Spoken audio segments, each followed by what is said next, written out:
Makan bergizi gratis jadi polemik, anggaran bikin gaduh. Firman Wanipin bersuara, jangan buat rakyat keluh. Pajak sudah dibayar,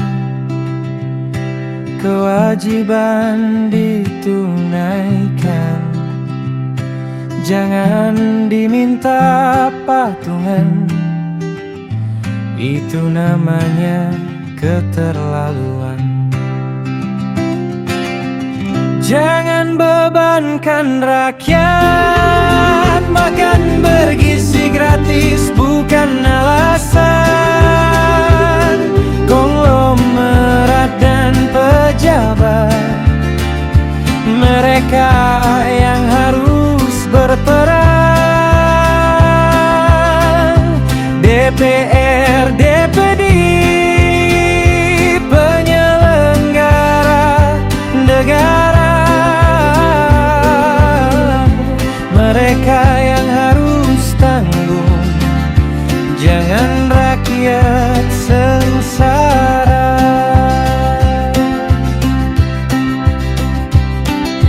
Alternatif fiskal, sasar yang berpenghasilan tinggi.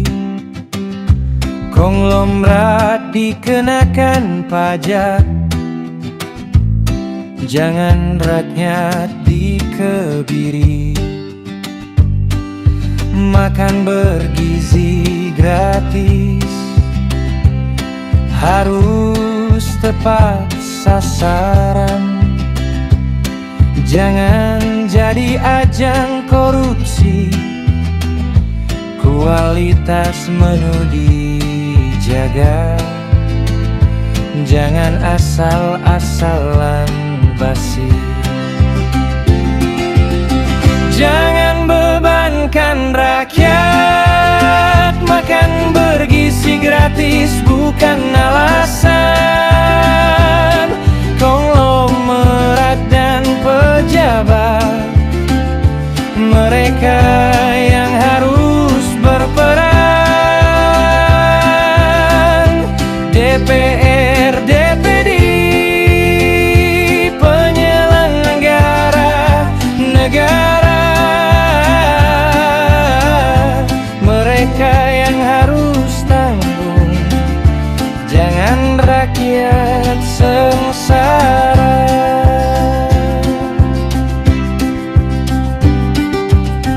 Firman Wanipin ingatkan, jangan sampai lupa diri. Rakyat sudah berkorban, jangan terus ditindas.